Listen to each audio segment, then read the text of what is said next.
y bueno, pues creemos que puede ser una pequeña aportación a la historia de Bilbao. Y dentro de este gran proyecto estamos realizando una serie de conferencias y hoy tenemos la suerte de tener con nosotros a la doctora Lourdes Sagasti, que es la directora del Departamento de Antropología Física de la Sociedad de Ciencias Avanzadi. Y bueno, como sabéis también tiene una larguísima trayectoria profesional en la exhumación de fosas de la guerra civil y de represión franquista, y sobre todo también es una gran divulgadora, porque nuestro trabajo no solo se trata de hacer trabajo científico, sino también de divulgar, porque si no, no tendría ningún sentido. Y hoy nos va a presentar un trabajo sobre la visión de género en la represión, que no es más que la labor de la mujer durante la guerra, en la contienda y la represión que sufrió después durante la represión. Bueno, muchas gracias, Carmen. Eskerrik asko. Bueno, arratsaldeon, hasiko gara.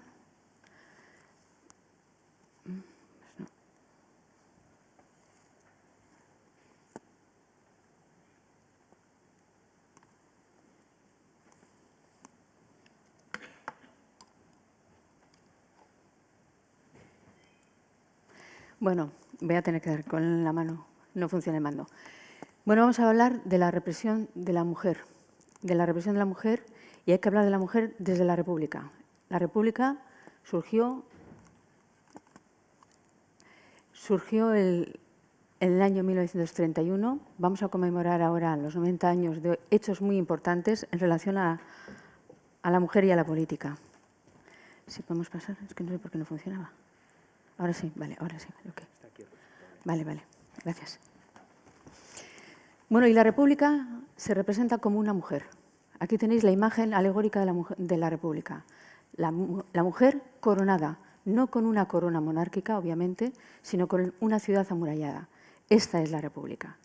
Y la República, la Segunda República en concreto, se representó de muchas maneras, pero siempre como una mujer que abanderaba la bandera tricolor, la de 3 colores.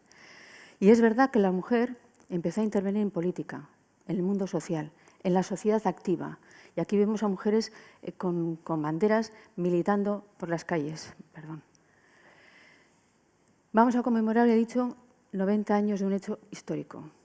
El 1 de octubre de 1931, en una votación que tuvo lugar en el Congreso de Diputados, la diputada Clara Campoamor hizo una defensa espléndida, vehemente, del derecho de la mujer, que tenía el derecho a la mujer que tenía al voto. La defensa del derecho al voto y de la igualdad de la mujer fue crucial para lo que luego aparecería en la Constitución que se aprobó en diciembre de 1931. En esa Constitución dice: no podrán ser fundamento de privilegio jurídico la naturaleza, la filiación, el sexo, la clase social, la riqueza, las ideas políticas ni las creencias religiosas. Es decir, promulgaba la igualdad. Un hecho muy importante, algo que desde la Revolución Francesa se había llegado a reclamar, se veía ya constatado en esta Constitución.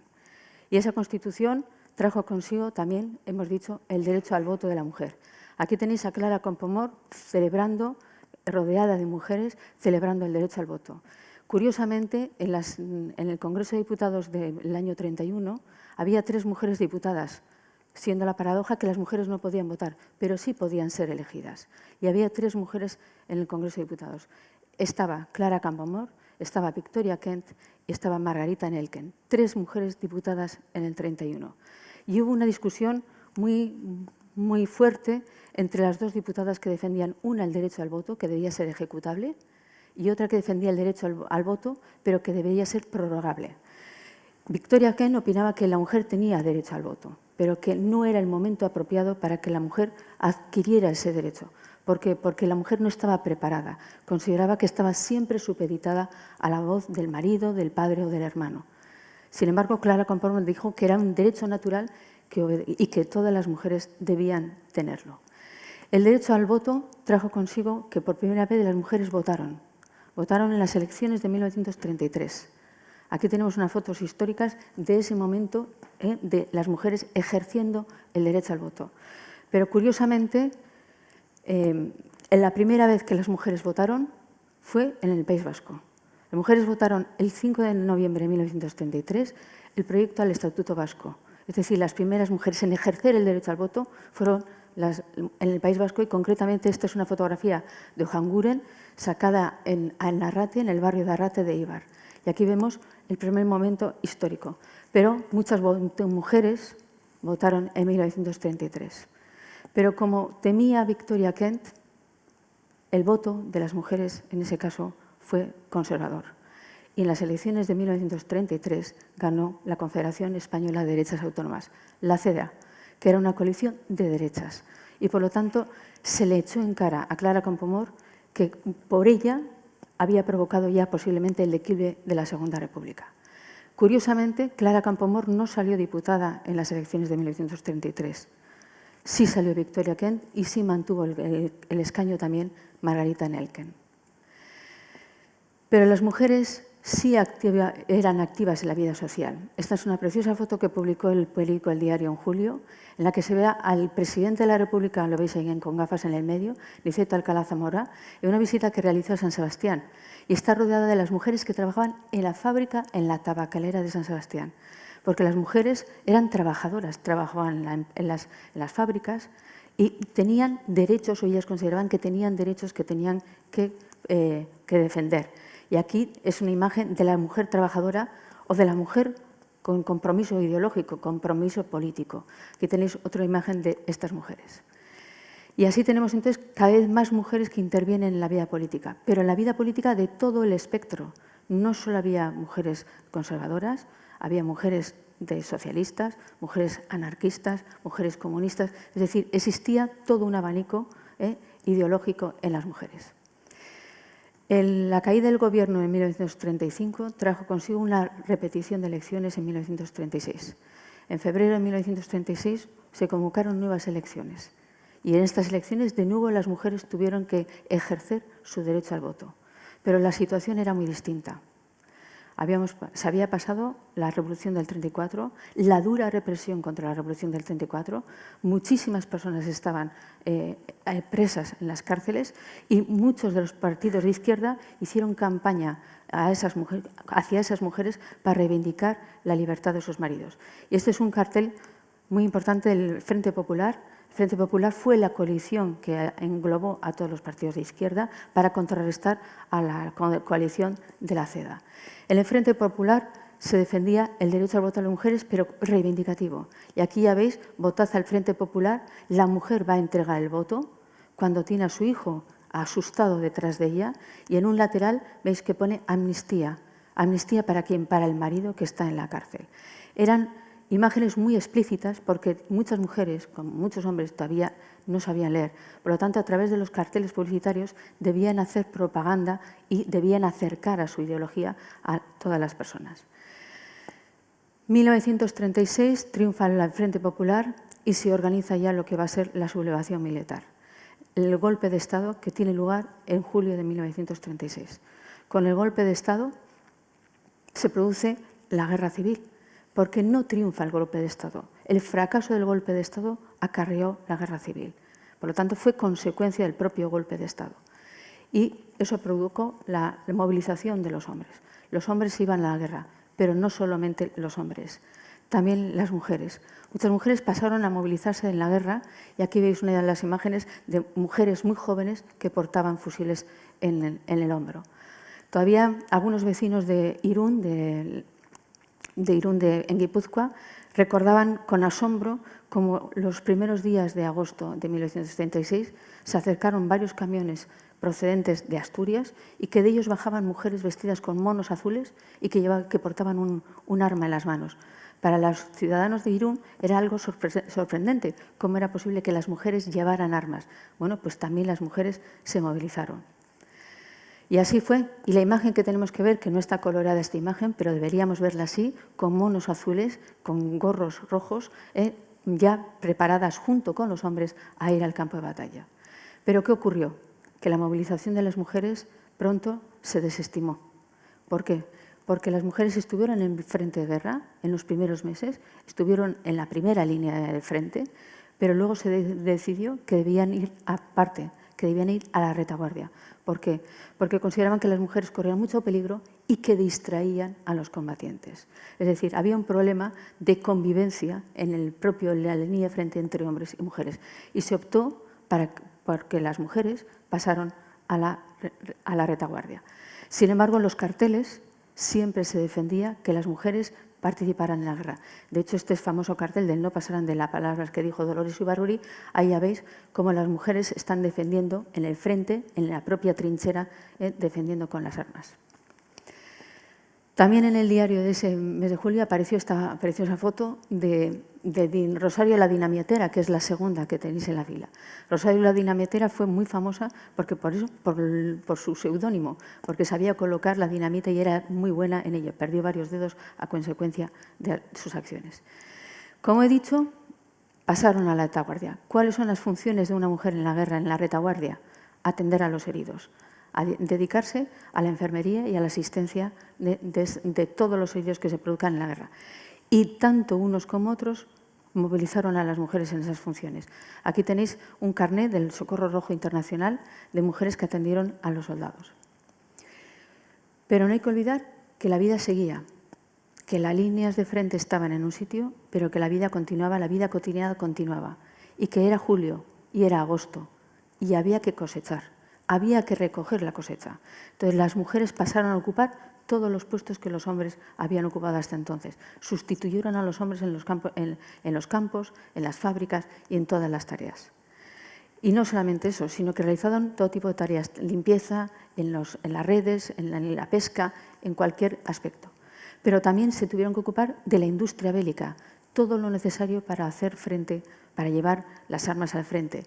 En este caso tenéis margaritas, mujeres carlistas, que están cosiendo ropas de abrigo, ya veis, en una industria, en una fábrica, ropas de abrigo para los soldados en el frente. O otras mujeres, en este caso de izquierda, que están rellenando las vainas, los cartuchos de munición. De hecho, toda la movilización de las mujeres supuso que se congregaran todas en un grupo que se llamaba AMA, Asociación de Mujeres Antifascistas, y en él se englobaba a todas las mujeres de izquierda. Había socialistas, había republicanas, había comunistas, había anarquistas, es decir, de un amplio abanico, pero todas ellas en esa agrupación. Y sin duda las mujeres se ocuparon sobre todo de las tareas importantes y de toda la vida, que son el atender a la familia, el atender a los hijos, porque se quedaron en la retaguardia para cuidar de los mayores, para cuidar de los niños, para cuidar del hogar. Y esas tareas también fueron muy importantes. Se achaca mucho que durante la guerra aumentó la prostitución, y es verdad, aumentó muchísimo la prostitución, sobre todo allí donde se congregaban muchos números de combatientes. Eso es una cosa habitual, y de hecho muchos combatientes tenían que retirarse del frente de guerra porque sufrían enfermedades venéreas derivadas de la prostitución. Aquí tenéis dos carteles porque avisaban en todo momento a los soldados que tuvieran cuidado con las relaciones que tenían, porque eran tan peligrosas las relaciones con las mujeres como las propias balas. Es un cartel magnífico en el que veis como una mujer consuela la soledad del soldado, pero en el consuelo de esa soledad su mano se convierte en la propia muerte. Es decir, eran carteles muy evidentes, con una lectura muy rápida, muy fácil, pero muy elocuentes. Y sin duda a las mujeres les tocó el carácter de víctimas indirectas del sufrimiento y del duelo por la muerte de los familiares, fueran estos directos o vecinos de la localidad. La imagen de las mujeres llorando ante los cadáveres de los familiares son repetidas a lo largo de toda la guerra. Pero las mujeres muchas veces también sufrieron indirectamente la despedida de los que iban a matar. Y las mujeres eran las que recepcionaban las últimas cartas de los que iban a fusilar. Cuando a una persona le comunicaban que al día siguiente iba a ser fusilado, muchas veces escribían la carta. ¿A quién? A su esposa, a su madre, a sus familiares más cercanos, casi siempre sus familiares femeninos. Y aquí tenéis, hoy me van a fusilar, no tengo otra pena, mamá, y le escribe directamente a su madre. Es decir, la despedida siempre más cercana hacia las mujeres. Lo mismo que en este caso, ya veis, lo mismo, queridísima esposa, mi única preocupación, que mañana me van a matar, es cómo vais a quedar vosotros, en qué situación de desamparo va a quedar la familia, en qué situación van a quedar todos los nuestros. Así pues, el sufrimiento fue muy típico y muy importante durante este momento. Esta es una imagen de La Barranca. La Barranca es un lugar en Lardero, en La Rioja, donde hay enterradas 400 personas. Todas ellas fueron fusiladas, sacadas de las cárceles de Logroño y fueron traídas a este lugar para ser asesinadas. Se construyeron entonces 2 inmensas zanjas con todas las personas, todos los cuerpos que fueron allí enterrados. Las mujeres conocían el lugar y lo visitaban de manera asidua. Aquí tenéis una imagen de las mujeres arrodilladas ante la zanja de La Barranca. Como las mujeres ya tenían el dolor, el duelo, normalmente lo manifestaban vestidas de negro. Y ese sufrimiento que se ve en La Barranca se ve de nuevo aquí. Las mujeres, las viudas de los fallecidos, de los muertos, junto a la zanja, acompañando a sus muertos.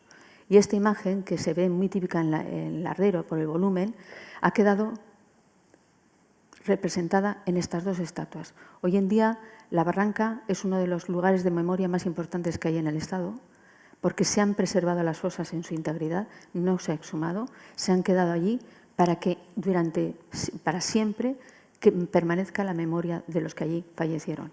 Y como había mujeres que todas las tardes del año iban allí y estaban acompañando a sus muertos mientras hablaban, mientras cosían, mientras bordaban, esas mujeres fallecieron, pero la Asociación de La Barranca ha decidido construir en su lugar 2 estatuas, disponer ahí 2 estatuas, por supuesto vestidas de negro.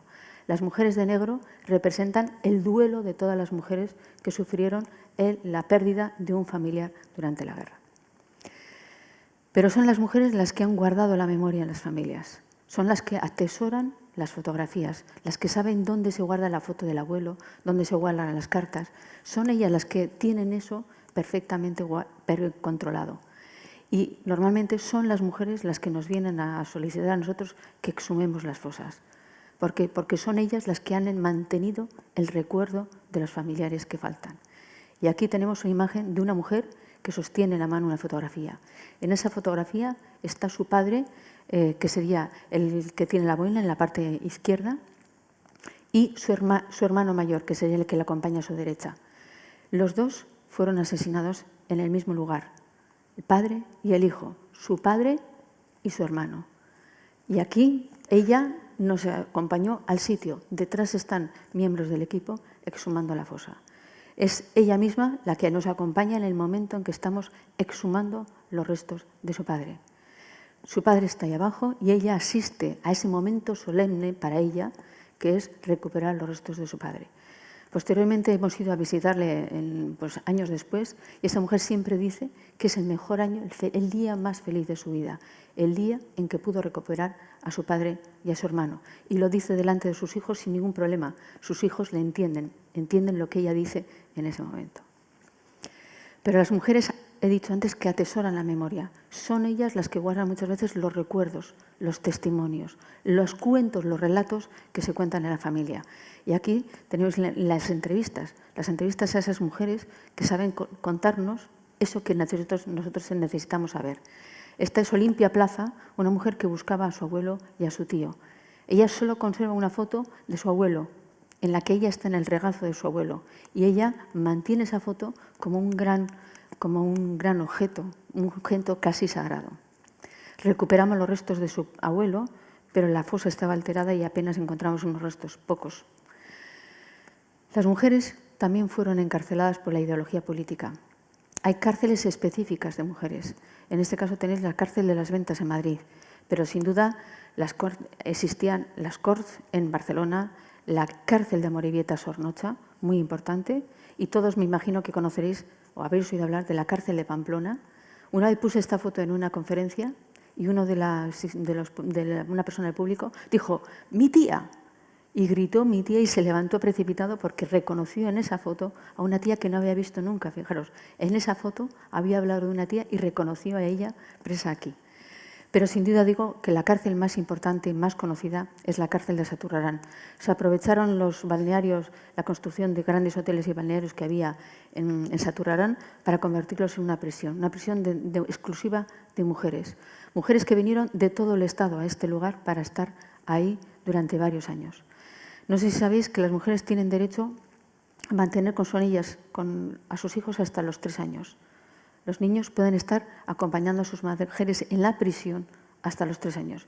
Pero una vez que cumplen los 3 años, los niños deben abandonar la prisión. Esa medida también existía en aquel momento y sigue permaneciendo en la actualidad. Estas son imágenes de las mujeres en Saturarán y de las mujeres con los niños en Saturarán. Ya veis que son imágenes que pueden parecer casi angelicales, pero todas ellas estaban presas. Y muchas mujeres murieron estando presas, concretamente en Saturarán, y muchos niños también padecieron. Pero hay una represión específica contra la mujer. Esa represión específica no es solo la prisión, no es lo que veremos luego, la muerte, sino que hay una represión contra la apariencia física de la mujer. Se atenta contra la estética, se atenta contra la imagen pública, la imagen exterior de la mujer. ¿Cómo? Con el rapado de pelo, con la desnudez pública, con la humillación sexual, con la violación, con los abusos cometidos antes o la violación y con detenciones y ejecuciones extrajudiciales. Todas ellas son específicas de la mujer. La imagen que tenéis arriba no es de España, es de Francia. Las mujeres que habían congeniado con los nazis en la ocupación nazi de Francia fueron luego castigadas cuando los herederos entraron, fueron castigadas.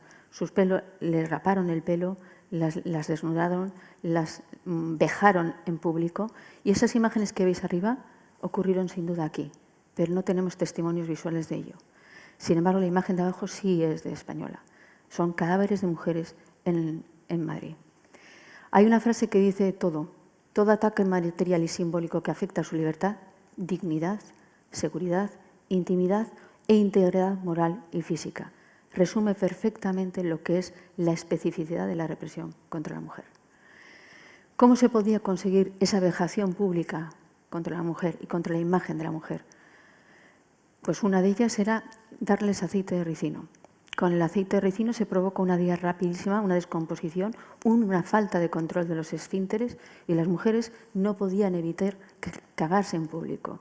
Y muchas veces lo que hacían es darles aceite de ricino y las obligaban a pasear por la calle mientras no podían sujetar la diarrea y la descomposición que les caía. Ese trato vejatorio humillante es algo que no se olvida nunca. Uno puede olvidar otras cosas, pero hay cosas, la humillación delante de la gente, eso queda impregnado, queda grabado en la memoria para siempre. La imagen del rapado. Cuando hablamos del rapado de pelo, y estamos muy habituados porque consideramos que ya es muy común, pero el rapado de pelo durante mucho tiempo se ha considerado algo muy, muy humillante. ¿Por qué? Porque el cabello es uno de los elementos más feminizantes que existe. Las mujeres con el cabello largo son más femeninas, que exhiben el cabello. Una mujer, desde la Edad Media, una mujer que se casa, tiene que ocultar el cabello a los extraños. Solo puede enseñar el cabello a sus maridos y a sus familiares. Por eso se ponen las tocas, por eso se ocultan. Entonces el cabello es lo más sensual que existe en una mujer. Cortar el cabello a una mujer supone hacerle perder su sensualidad, ir a un ataque concreto contra su imagen.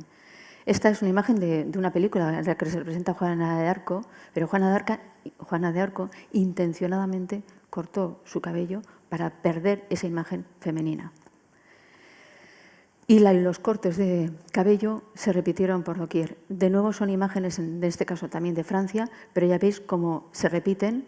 Imaginaros lo que puede ser esa sensación, poneros en lugar de ella, cuando varios hombres te obligan de manera violenta y te cortan el cabello con tijeras. Bueno, esta es una imagen de Robert Capa. Robert Capa sacó en Chartres esta imagen de una mujer que lleva un niño en sus brazos, una mujer que ha tenido con un soldado alemán.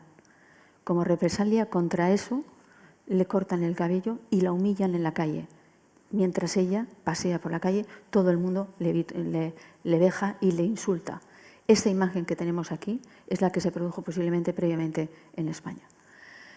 Imágenes como esta, en las que están prácticamente desnudas porque han sido zarandeadas, han sido muy movidas, y las esvásticas marcadas en su frente o en el cabello.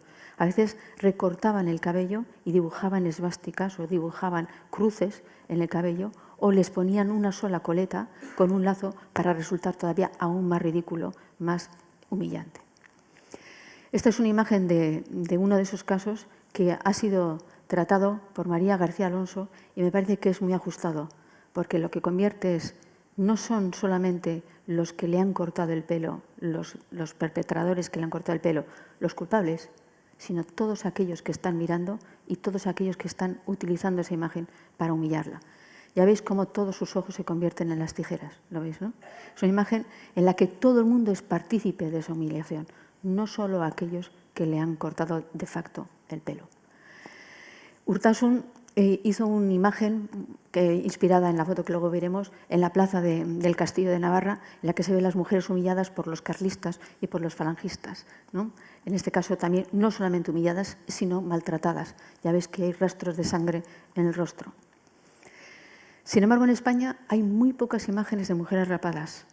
Solo se conocen 3, a lo sumo 4 imágenes en todo el Estado. ¿Y por qué ocurre eso? Pues porque nadie quiso sacarse una foto en ese estado. No puede quedar constancia de esa situación tan humillante. Entonces, en este caso hay una imagen obligada. A estas chicas se acababan de cortar el pelo y les obligaron a hacerse la foto junto con su maestro. Y ya veis cómo algunas sonríen, pero otras realmente bajan la cabeza porque se sienten avergonzadas. Entonces, esta es una de las pocas imágenes que ellas hacen memoria, apareció en el periódico en Andalucía, muchas mujeres fueron rapadas en Andalucía, y esta es la indemnización que la Junta de Andalucía ha dado a las mujeres que demostraron que fueron vejadas durante esa época. Es decir, un reconocimiento a la ignominia, un reconocimiento a esa humillación que se vivió durante un tiempo y que fue muy dura para ellas porque no la han conseguido olvidar.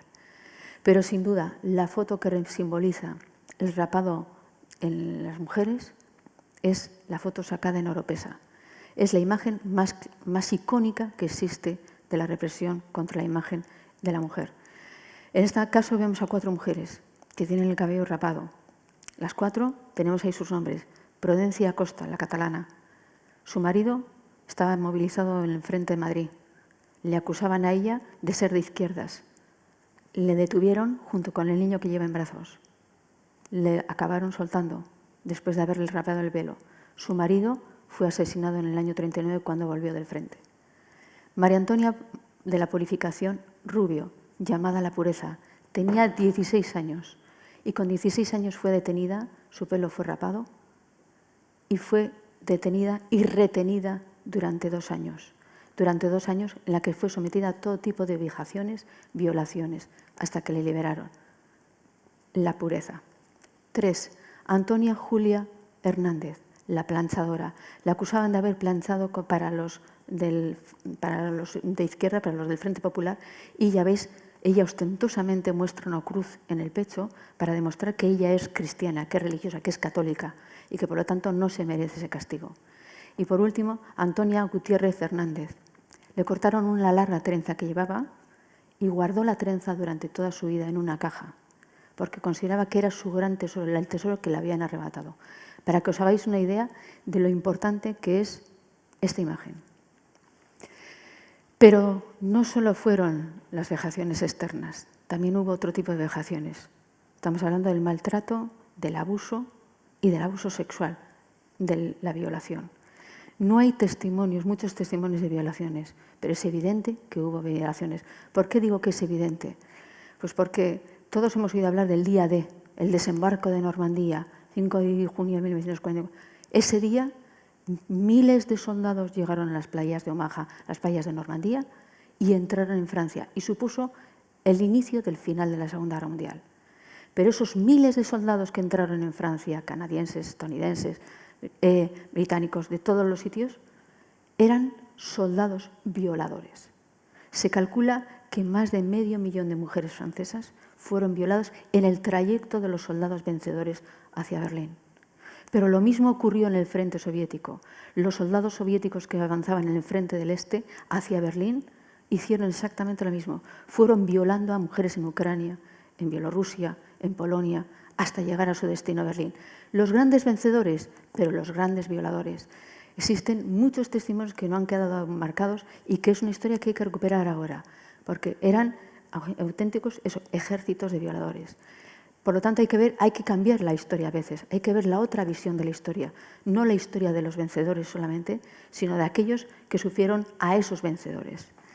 Bueno, esta es una imagen de Monsanto que representa a la mujer quebrada, a la mujer rota, mentalmente desajustada, porque lógicamente le han violado. Y la violación es algo que queda también marcado para siempre.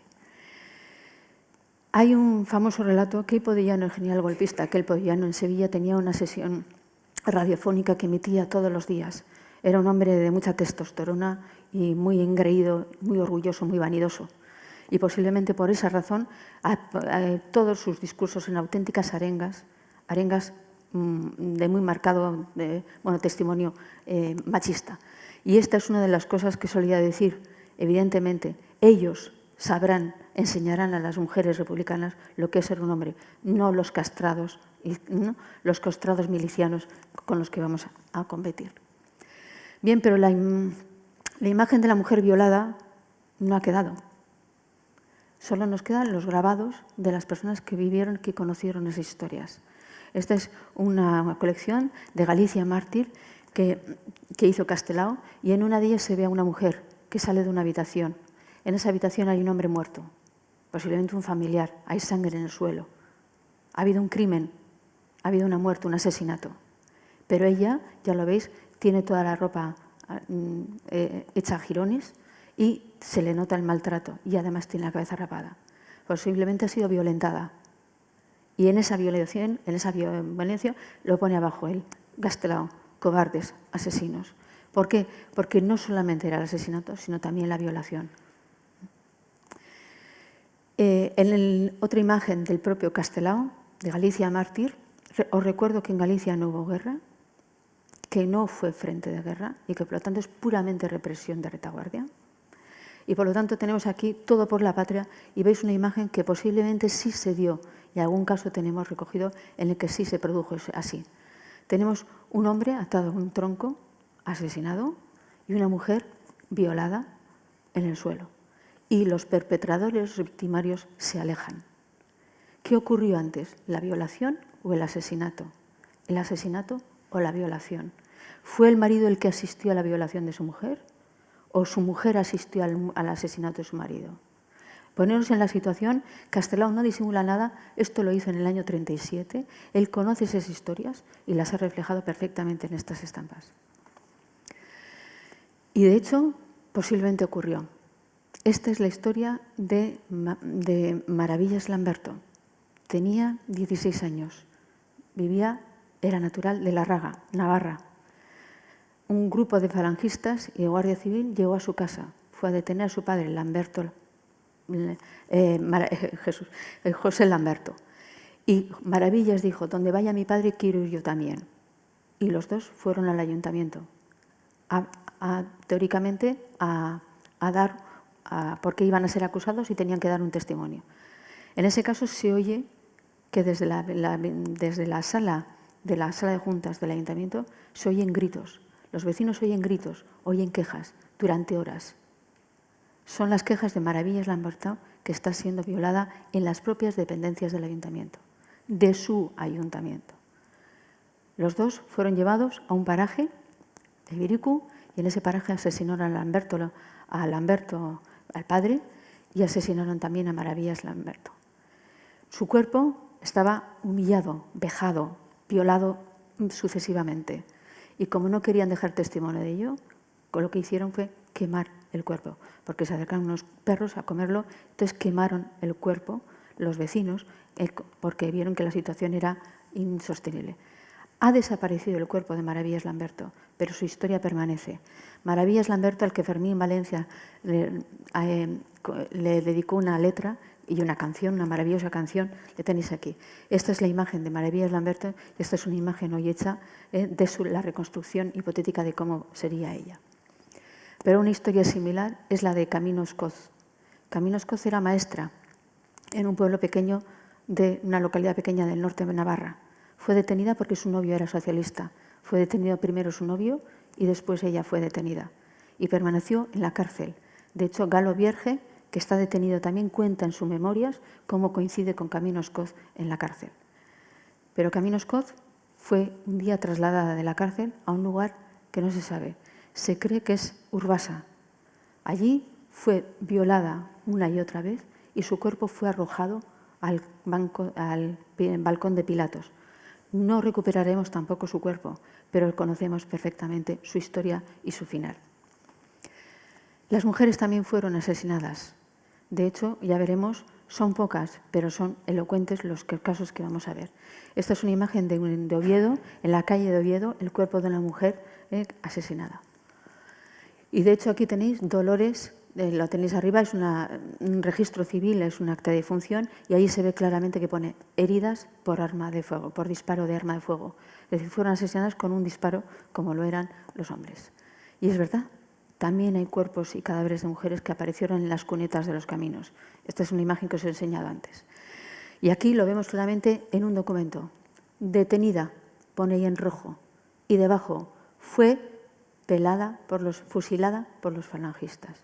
Entonces, en este caso tenemos también el fusilamiento. Y hay casos documentados. En Arrasate, en Mondragón, en Guipúzcoa, hay el caso de 5 mujeres que fueron asesinadas. Esta es una imagen, una recreación que hicieron los de Inchorta Taldea para demostrar cómo pudo haber sido el fusilamiento. Sin duda, el caso más notorio, más conocido, posiblemente sea el de las 13 Rosas de Madrid. 13 jóvenes entre 16 y 21 años que fueron asesinadas en junio del año 39. La guerra había finalizado, pero ellas pertenecían a las Juventudes Socialistas Unificadas y fueron detenidas y fusiladas. Estas son las 13 rosas y estas son las siglas y la imagen de la película que dedicaron a ellas.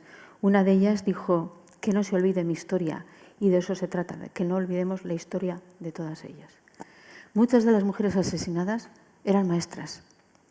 ¿Por qué esa obsesión por esto? Camino Escoz, no sé si lo he dicho, era maestra.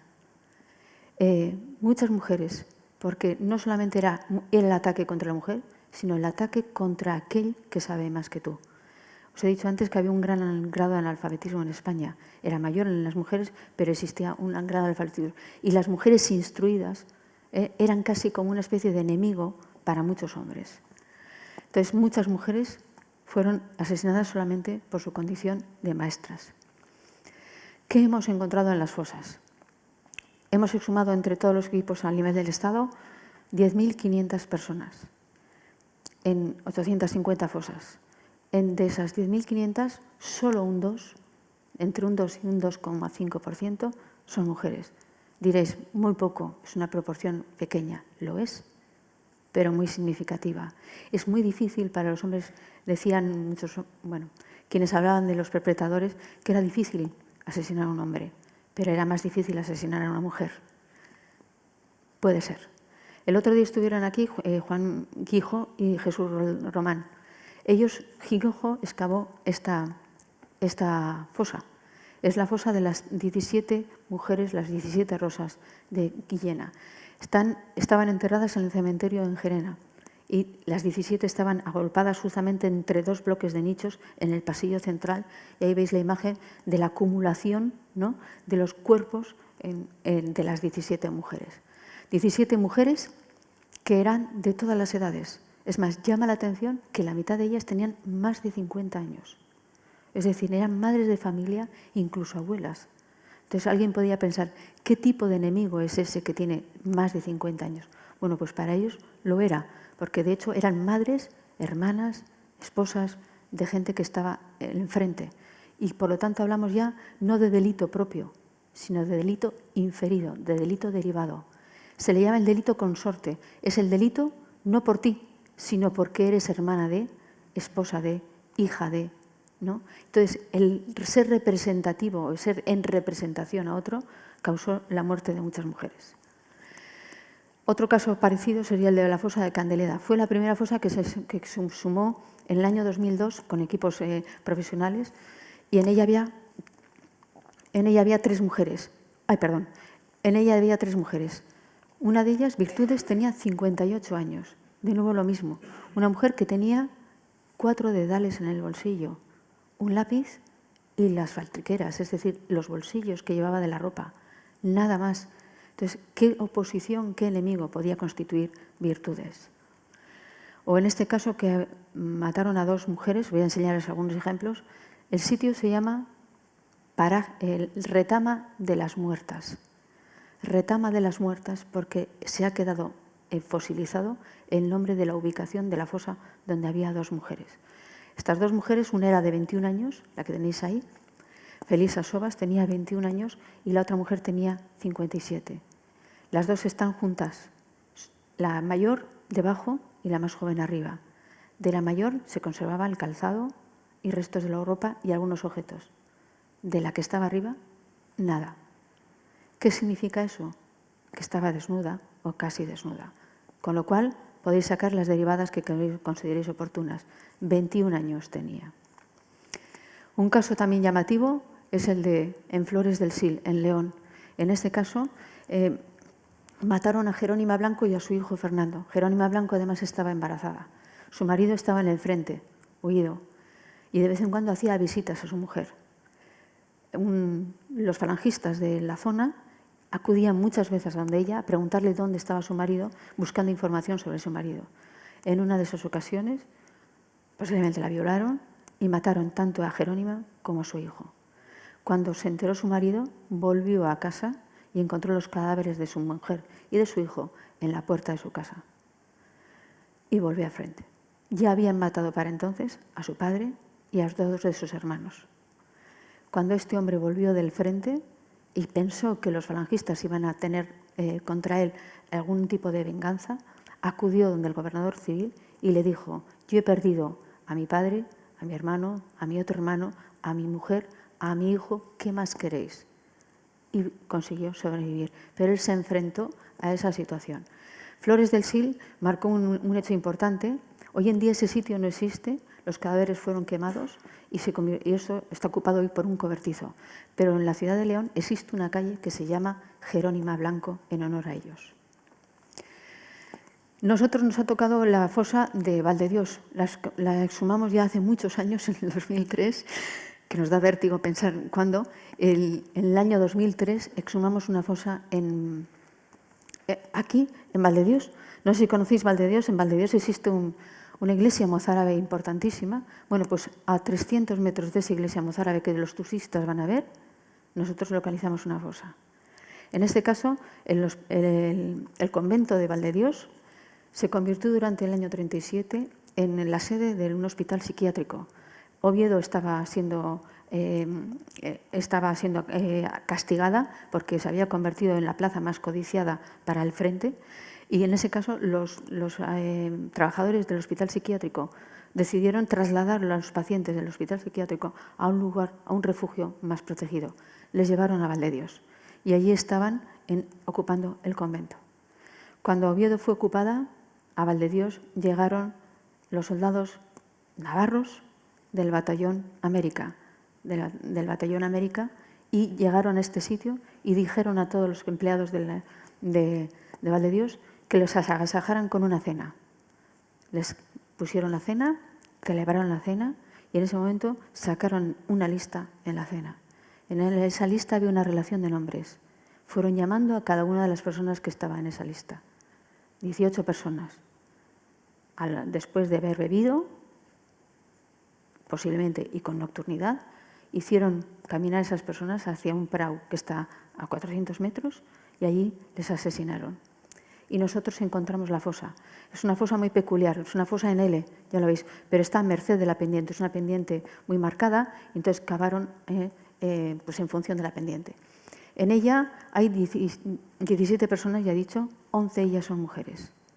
Es decir, el porcentaje es muy importante. ¿Quiénes son estas mujeres? Las trabajadoras del hospital psiquiátrico, enfermeras, ayudantes de cocina, encargadas. Entre ellas estaban estas personas, 3 meses antes de que les asesinaran, les había tocado la lotería y aparecieron en el periódico. Entonces, esta es la imagen de muchos de los que meses después iban a asesinar. Entre ellos está la jefe de oficina, la jefe de enfermeras, el sereno, bueno, están los que luego encontramos en la fosa. Este es Antonio Piedrafita, que iba a buscar a su padre era el jefe de serenos que está en la parte superior. Encontramos los objetos característicos de las mujeres, los pendientes, como estos, o botellas de medicinas, eran enfermeras. Muchas de ellas tenían en los bolsillos la medicina que iban a dar a los enfermos. O pequeñas placas de plomo, yo no sé si aquí los jóvenes no habéis conocido, pero durante un tiempo las ropas se estropeaban mucho y necesitaban tener caída, sobre todo los abrigos, los chaquetones. Y para que los chaquetones tuvieran caída, se ponían unas piezas de plomo en la parte inferior de los dobladillos. Bueno, pues esas son las piezas de plomo que llevaban, ¿vale? O las insignias de enfermeras. Ya veis, PSE. Era la insignia que mostraba que eran enfermeras profesionales. Bueno, entre ellas estaba Luz Álvarez Flores, que es la chica de 14 años, que era la ayudante de cocina, y su madre, que era la jefe de oficina, la jefe de enfermeras, Rosa Flores y Luz Álvarez. Las dos estaban enterradas en la fosa de Valdedios. En la fosa de la Mazorra, esta imagen es en blanco y negro, podía ser en color, pero llama mucho la atención en blanco y negro. ¿Por qué? Porque si os fijáis bien, todos tienen las manos atadas. Eran 13 y 2 de ellas eran mujeres. La única que ha sido identificada ha sido una mujer. La mujer que está justo en la número 13, la que está en el extremo de la izquierda. Ella ha sido identificada, una mujer que tenía 21 años. Pero el resto eran vecinos de la zona y todos, ya veis, tienen las manos juntas porque estaban maniatados. Esta es la imagen del número 13. ¿Qué lleva a la altura de la oreja en la apófisis mastoides? Un pendiente. El pendiente es un objeto claramente feminizante, ¿no? Aquí lo vemos, el pendiente de la número 13. Nosotros también nos ha tocado exhumar una fosa exclusivamente de mujeres, que eran Sorriba, en Espinosa de los Monteros, al norte de la provincia de Burgos. Encontramos primero la fosa de hombres, 9 hombres, vecinos de la zona, y días después nos costó, encontramos la fosa de las mujeres. Y eran 4 mujeres. Entre ellas había una mujer de 21 años y estaba una mujer las otras 2 eran de más de 40 años. Entre la fosa de hombres y la fosa de mujeres recuperamos al abuelo y a la abuela de una de las solicitantes, de Pilar, que tenía a los 2 enterrados en 2 fosas en su propio pueblo. Haceros la idea de lo que es esto, no en otro sitio. Ella tenía en su pueblo las fosas de su abuelo y de su abuela, y había durante años callado todo eso. Y muchos de esos vecinos tenían relación con los victimarios. En el caso de Sorriba tenemos otro objeto feminizante. El moño se recoge con una peineta y con 2 horquillas. En la parte de atrás, en la nuca, vemos la horquilla y las horquillas y la peineta. Y todos los objetos que acompañaron a las 4 mujeres de Sorriba. Si veis, algunos hemos visto ya, pero bueno, repetimos desde arriba: una medalla, una peineta, horquillas, una botella de anisete, la viuda de Espalza, de la viuda de Pacharán, de la marca de Pacharán, un peine de marca y de propaganda, las ballenas del corsé, otro peine, pendientes, una llave de un cajero, de una cajetilla pequeña, y un dedal. Estos son los objetos que acompañaban a las 4 mujeres de Sorriba. Son objetos claramente femeninos. En ese caso, esto es de Llueca, de una fosa que sumamos en Aragón, en Zaragoza, donde había 17 personas, 2 de ellas también eran mujeres, y llevaban las ballenas del corsé. O las 2 horquillas con el mechón de pelo engarzado todavía. Sin duda, el objeto más repetido y que representa a una mujer ha sido el sonajero. En la Carcavilla, en el yacimiento de la Carcavilla, se exhumó a Catalina Muñoz Arranz. Era una fosa individual, una tumba individual. Apareció el esqueleto de una mujer. Pero esa mujer tenía a su lado, ya veis, un objeto llamativamente colorido, exageradamente colorido. Es más, los miembros del equipo pensaron que no podía ser del año 36. Y de hecho, trajeron el sonajero, lo que es el sonajero, lo trajeron a San Sebastián y fue Fermín Leizaola quien demostró que estaba hecho de celuloide, que no era plástico, que no era material sintético, que era material presintético, celuloide, y que por lo tanto podía ser perfectamente del año 36. Ese sonajero que acompañaba a Catalina es este sonajero que tenéis aquí. Catalina fue acusada por una vecina de estar lavando en el lavadero la camisa de su marido ensangrentada. ¿Ensangrentada por qué? Porque teóricamente le acusaban de haber matado a un falangista. Entonces, la vecina denunció a Catalina, Catalina fue detenida, fue enjuiciada y fue sometida a un juicio sumarísimo y se decretó la pena de muerte, que se aplicó. Se aplicó, la única mujer que está enterrada en la Carcavilla es Catalina, se aplicó y dejó a sus hijos huérfanos, entre ellos al hijo que tenía de 7 meses, a quien pertenecía el sonajero que tenía en su bolsillo Catalina cuando le mataron. Ese sonajero ha sido restituido a su hijo. Y para que veáis la repercusión que ha tenido, porque es un objeto tan emblemático, es un objeto tan llamativo, tan emocional, ha tenido una repercusión a lo largo de todo el mundo y el sonajero ha salido en toda la prensa mundial. ¿Por qué? Porque verdaderamente es un hecho, no solamente las circunstancias que rodean, sino que el objeto lo que hace es todavía más elocuente la muerte, el asesinato injusto de Catalina y cómo quedó en un huérfano los miembros de su familia, entre ellos su hijo, al que tenéis aquí en la foto. Porque las mujeres también fueron asesinadas exactamente igual que los hombres, con tiros en el cráneo. Nosotros analizamos los disparos en la cabeza, los disparos que son normalmente de entrada o de salida, diferenciamos los orificios de entrada y salida, de tal manera que podemos reconstruir la trayectoria del disparo, si el disparo se efectuó desde un lado, desde otro lado o particularmente desde atrás. Pero también hemos encontrado disparos hechos de frente, aquí. Eso significa que el victimario está directamente enfrente de la persona a la que va a ejecutar. Y digo ejecutar, no asesinar. Es una ejecución. Por lo tanto, está fríamente con la pistola delante de la víctima que va a caer asesinada por su disparo. En este caso tenéis varios ejemplos. Vemos la trayectoria de los disparos. A veces son más de uno. Ya veis aquí 1 y 2 disparos. Y lo que hacemos es recuperar los casos. Os voy a contar este, que por lo pequeño que es, todavía es más elocuente. Ya veis que la fosa es pequeñísima. Es una fosa que tiene apenas 1,60 m y solo medio metro de anchura. Justa entra la anchura de los hombros de una persona. Por lo tanto, lo que ocurrió aquí es que los cadáveres fueron abandonados en el borde de la carretera y varios vecinos asustados porque los cadáveres estaban a la intemperie y porque los animales estaban merodeando, decidieron enterrarlos. Hicieron un hueco, una fosa, lo más reducida posible, con mucha prisa, con mucha premura y justo para embutir ahí los cadáveres. En este caso había 3 personas. Había un matrimonio y un hombre. Los 3 provenían del norte de la provincia de Burgos. Eran de la zona de Santa Adea del Cid. En realidad, los falangistas habían ido a la casa de Mónica Barrón y de su marido y tocaron a la puerta a la noche. Bajaron y vieron quiénes eran. Le dijeron al marido que les acompañara. Y Mónica Barrón, la esposa, que no tenían hijos, decidió acompañar a su marido. Dijo, donde vaya mi marido, voy yo. Les trasladaron del norte de Burgos al sur de Álava. En el sur de Álava, en la carretera, les dispararon, junto con otro vecino también de allí. Los 3 fueron entonces enterrados aquí. La que tenéis en amarillo corresponde al cuerpo, al esqueleto de Mónica Barrón. Los 3 fueron identificados porque identificamos al tercero de ellos, a Primitivo Labastida, porque las hijas nos lo habían pedido. Por lo tanto, los 3 fueron perfectamente identificados. Si vemos las imágenes de los disparos, tenían disparos en las manos y en el cráneo.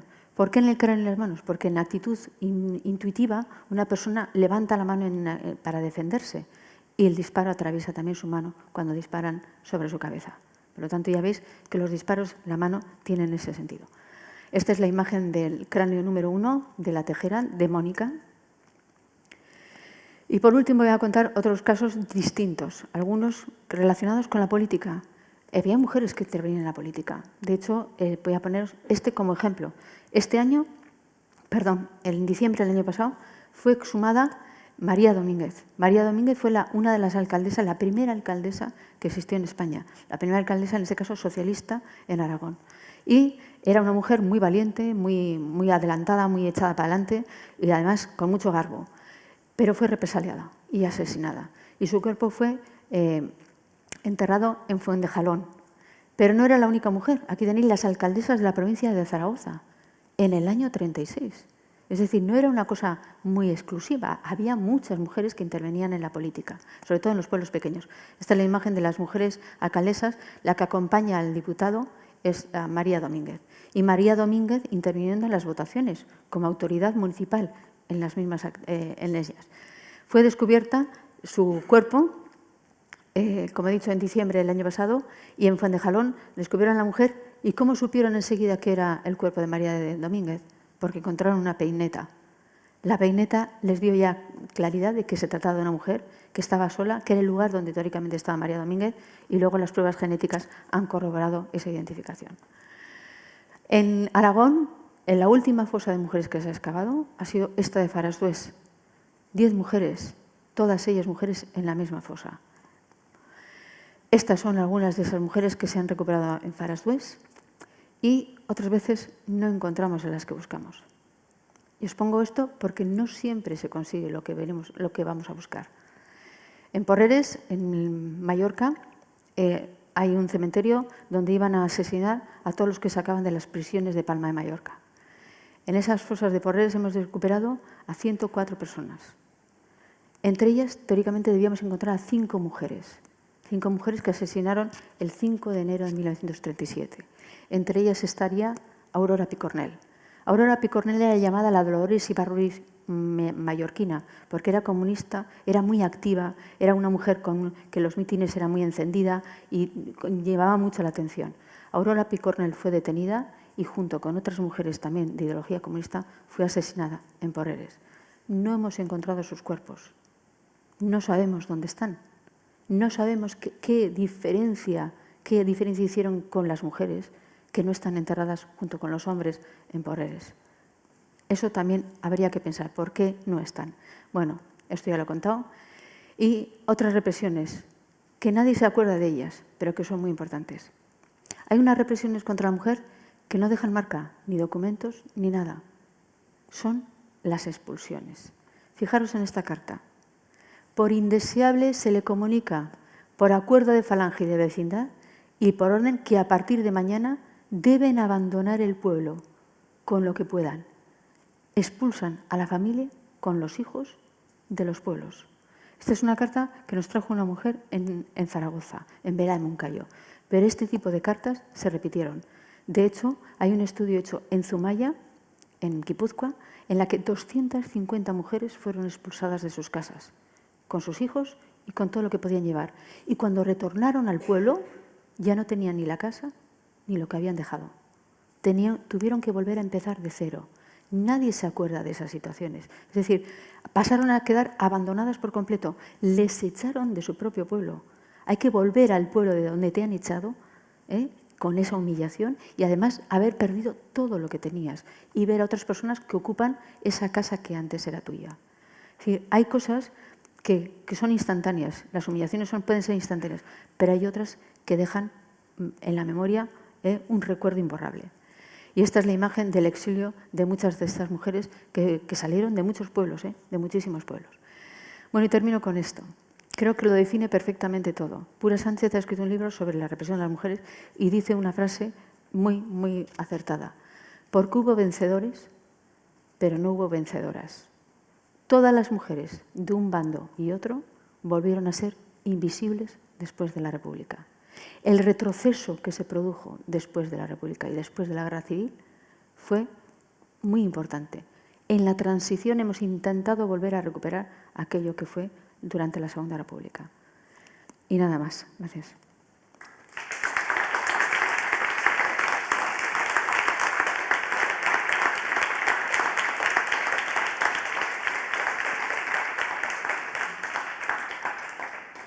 Bueno, si tenéis alguna pregunta, alguna consulta, algo que comentar, ya están preparados con los micrófonos.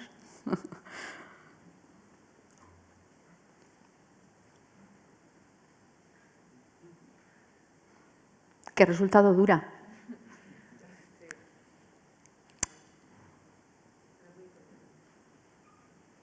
Ya resulta que soy un poco vehemente, sí. Bueno, pero no sé. Venga, va. Muy bien, gracias, René. Hola. No, me llamó un poco la atención, recordé cuando mostrabas los casos de violación durante la represión, recordaba en Argentina también, luego de la represión y antes y después de los juicios, muchos de los casos de violación o de represión hacia la mujer no salieron a la luz, ¿no? Y de hecho recién ahora están empezando a salir, ¿no? Y la gran mayoría era por vergüenza. De hecho, mi familia había casos de ese tipo, por amistades o por lo que sea, ¿no?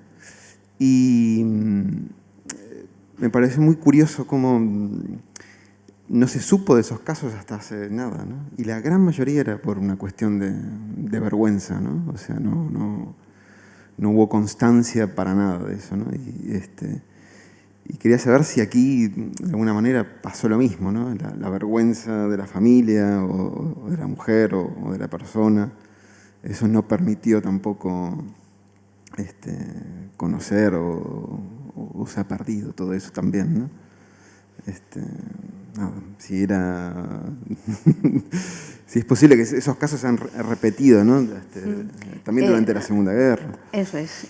Hay Julieta Lasso, que es antropólogo social, ha hecho una comparativa entre Argentina y España. Ella es de origen argentino, pero vive en España, y ha tratado el tema de la violación. Y cuando estuvimos en la exhumación en el norte de Burgos, ella se quedaba con las mujeres hablando y consiguió sacarles alguna información a las mujeres.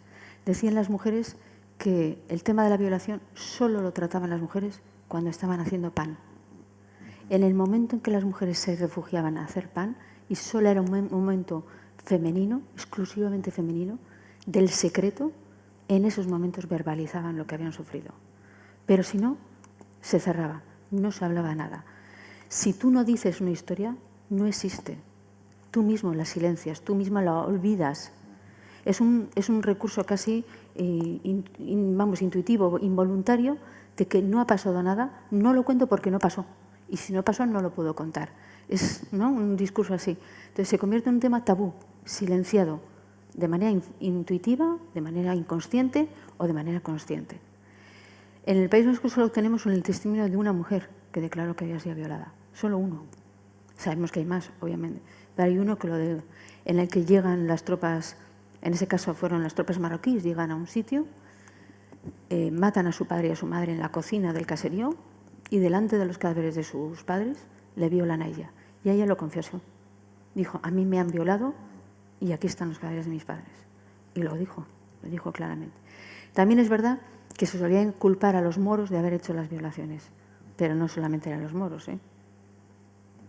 Lo digo porque es una cosa, es una constante, es una constante. Allá donde os he comentado antes lo del día D, pero es una constante en todos los sitios. En Argentina o no, en muchos más, sí. Pero es curioso lo de guardar, no el secreto. Es un secreto que no se cuenta, que no se desvela, entonces no pasó. No pasó. Luego, durante el franquismo, no hubo ningún intento. Las mujeres que fueron detenidas, muchas de las mujeres que detenían también en el franquismo, también sufrieron vejaciones, malos tratos y violaciones. Sí, claro. Si no, no existirían los hijos, ¿no? Sí, sí. Los hijos que se recuperan en Argentina, ¿no? Claro. Obviamente. Esos hijos que tuvieron, los embarazos se produjeron cuando estaban en la cárcel. ¿Cómo es posible que se produjeran los embarazos en la cárcel? Sí, claro. Obviamente por violaciones. Así es. Buenas tardes. Buenas tardes. Bueno, muchas gracias porque me ha parecido una... Sí, te oímos. Bueno, pues me ha parecido una conferencia fantástica. Y aparte de eso, quería decir que cuando... Ha habido especialmente cuando ha salido una señora que has dicho y descubrimos el cadáver de su familiar y dijo que era el día más feliz de su vida. Yo a veces he pensado, pues empezar a sacar a la gente, vaya lío, pero me estoy dando cuenta que realmente es sanador para la familia, porque ese sentimiento lo he oído más veces. Tú lo has transmitido muy bien. Esto quería lo primero. Y lo segundo que también quería preguntar es que has comentado que la gente cuando volvía a sus casas ya estaban ocupadas y esas casas ya no podían volver a ser de ellos para nada. Sí, perdona. Vale, no, pues, muchos perdieron la casa, sí. En otros casos se llegó a un acuerdo, bueno, ha habido de todas las situaciones, pero muchos de ellos perdieron la casa, no tuvieron el valor de reclamarla. Vale. Pues muchas gracias, de Gracias. verdad. Cuando hay una famosa frase que suelen decir los que se oponen a la recuperación de las fosas, que es que esto abre heridas, ¿no? Esto no abre heridas, es justamente todo lo contrario. Esto cierra muchas heridas. Esa mujer no solamente tenía a su padre y a su hermano ahí, es que su padre era el alcalde del pueblo. Cuando hicimos esa exhumación en el 2005, no hubo nadie, absolutamente, ni de su pueblo, ni del partido político al que pertenecía su padre, ni de los que ocupaban simpatizantes de ese partido político. Nadie, solo los familiares y nosotros. Esa soledad en el año 2005 hoy se ha corregido, pero esa mujer, para ella fue el momento más feliz de su vida y nos lo recordaba siempre, siempre. Y os podría poner imágenes infinitas de mujeres del orgullo, de la alegría, bueno, que exultante, ¿no? Sobre todo mujeres, porque saben las que transmiten mucho mejor las emociones, pues en el momento ese estelar de la recuperación de los restos. Sí. Sí.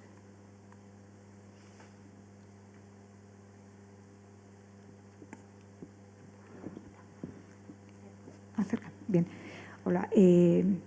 A ver, por una parte me parece muy interesante lo que has dicho del asunto de las violaciones. Creo que se habla demasiado poco, casi nada. Creo que para que hubiera tantas mujeres con tanto miedo sin decir nada, es que las violaciones fueron pues muchas más de las que creemos y seguramente no es lejana, sino que tendremos abuelas, mamás, mamás a las que han violado que nosotros no tenemos ni idea.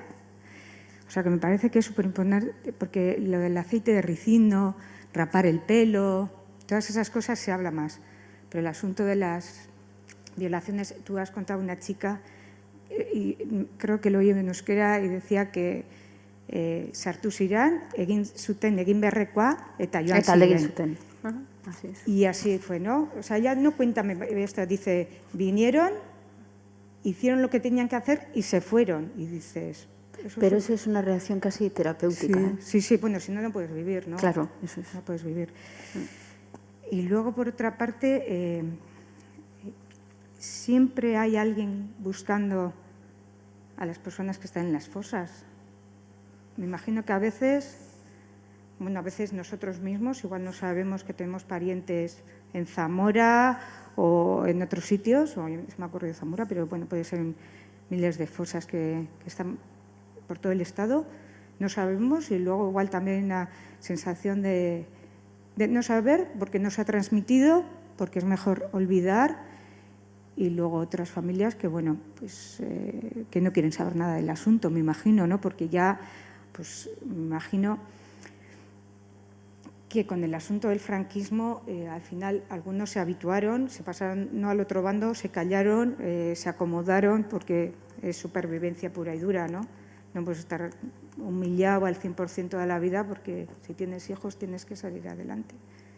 Y era para ver tu punto de vista en cuanto a...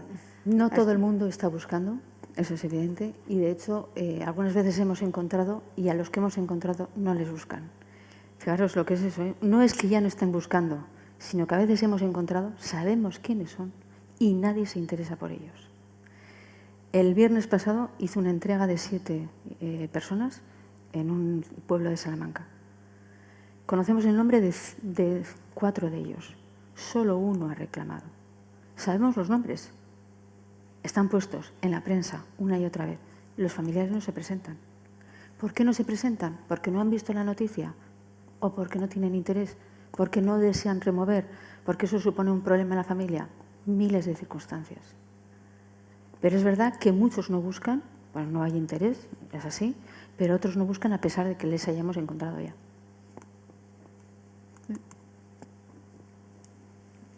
Hola, Lourdes. Perdón. Estoy aquí. Yo te quería preguntar cómo contactan con vosotros los familiares de las víctimas, o por el contrario, cómo contactáis vosotros con ellos si es el caso. Y especialmente en el caso de mujeres represaliadas, que parece una circunstancia que se refiere mucho menos en cuanto a fosas y demás. Y a tenor de esto, te quería preguntar también si habéis tenido casos en los que se dé, no sé, trauma intergeneracional, en el que os busquen no los hijos, sino a lo mejor los nietos o familiares muy indirectos que acarrean un poco el trauma de sus padres, por ejemplo, ¿no? No sé si habéis hecho algún análisis sobre esto y demás. Bueno, de hecho se dice que la búsqueda, la recuperación de la memoria histórica es una cuestión de nietos. Ha habido un salto generacional. Los hijos no han querido porque han tenido miedo, porque han aprendido a tener miedo y a negar y a olvidar. Sin embargo, los nietos no. Los nietos no tienen ese miedo incrustado y los nietos sí reivindican. Muchos nos han reconocido que no sabían nada de su abuelo. Yo llegué a llamar a una persona, decirle, creo que hemos encontrado los restos de fulanito de tal. Era tu abuelo, ¿no? Y decirme la persona, no, mi abuelo no se llamaba así, no creo que se llamara así. Y le dije, pues se llama igual que tú. Y me dijo, no creo, se lo preguntará a mi madre. Y al día siguiente, una vez preguntado a su madre, le dijo a su madre que sí, que su abuelo se llamaba fulanito de tal. Ese ni siquiera sabía el nombre de su abuelo. Fijaros, le habíamos encontrado. Y él no supo reconocerlo, porque nunca nadie le había dicho dónde había muerto, ni qué había pasado. Pues restituimos no solamente los restos de su abuelo, sino la memoria de su propio abuelo, o sea, porque él la había borrado. O sea, aquí las circunstancias son de todo. ¿Quiénes vienen a pedirnos que sumemos? Casi siempre los familiares y casi siempre las mujeres. Son las mujeres las más valientes. Son las mujeres las que vienen. Los hombres para esto tienen menos carácter, menos capacidad emocional. ¿Es verdad? No digo nada que no sea... Es así. Entonces vienen muchas veces las mujeres, son las que se envalentonan y vienen con las fotografías en la mano y nos lo dicen. Yo quiero buscar a mi abuelo, yo quiero saber de qué fue o qué fue de mi tío, ¿no? Porque, bueno, pues sí, por eso la recuperación también es femenina. También es femenina. Sí. Y, perdona, ¿os suelen contactar de forma particular individual o a través de asociaciones? Sí. Hoy mismo nos ha escrito una persona diciendo que quiere saber de su abuelo, que ha encontrado un email, que quiere completar lo que ha encontrado. Sí, a diario vienen noticias. No tanto de fosas, porque eso es más complicado, pero sí de querer saber, de documentarse con respecto a sus parientes, sí, eso sí. Mucho. Gracias.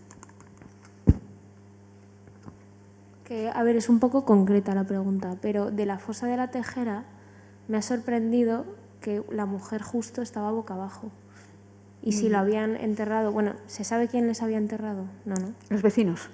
Pero claro, si son vecinos... Pero los vecinos lo hicieron de manera apresurada, con miedo. Con miedo, ¿no? Sí. Pero... De hecho, la cabeza de la mujer estaba muy saliente, estaba aflorando casi. Y tuvieron que volver a echarle más tierra, porque los animales se acercaban. Claro, pero enterrar boca abajo es como... Pero bueno, tenían poco sitio, ¿no? Lo hicieron como pudieron. En un caso, bueno, en el de Espinosa de los Monteros que os enseñan las 4 mujeres, en el de los hombres, los 9 estaban boca abajo. Los 9. No hay coincidencia, no hay casualidad. Intencionadamente uno a uno fueron dispuestos boca abajo. ¿Por qué boca abajo? Porque la simbología cristiana es mirar al infierno, mirar al mal, al pecado. Entonces, hay todo un intelecto fundado sobre eso, sobre la vejación de enterrar boca abajo. Y otra pregunta, que ahora supongo que cada vez hay menos testimonios orales directos. Entonces, ¿cómo se va a abordar la investigación a partir de ahora? Complicado, sí, porque los testimonios directos prácticamente ya no existen, ya muy pocos. Pero hemos llegado a tener testimonios de gente que ha asistido a los asesinatos, que siendo niño vio cómo asesinaban porque se escondió detrás de un matorral, en una alcantarilla, en cualquier sitio. Esos ya no están, esos se han ido. Entonces nos quedan los testimonios indirectos a través de las generaciones, de los textos que escribieron. Es verdad, ha pasado mucho tiempo y eso ha sido una pérdida posiblemente irreparable de información. Sí. Vale, gracias. Yo tenía una pregunta respecto respecto a las mujeres... Perdón, ¿vale? Es que tienes voz. Yo no tenía... Bueno, no tengo asimilada que tengo tanta, pero te quería preguntar respecto a las mujeres en el frente. ¿Hay algún tipo de organización de ellas o fueron casos puntuales? Porque creo recordar que en la Unión Soviética hubo algún caso de aviadoras y eran una división particular. No sé si aquí también... No conozco, es posible que haya, lo desconozco, pero las mujeres combatían teóricamente junto con los hombres. Por eso se tomó la decisión de pasarlas a retaguardia. Sí. Sí. Sería interesante. En la imagen de las libertarias, bueno, de la imagen de las libertarias, de sobre todo de mujeres anarquistas o comunistas en el frente. Pero un batallón exclusivo de mujeres, no lo sé. No lo sé. No lo sé. Ya siento yo lo concreto. ¿Algo más? Bueno, pues nada, gracias.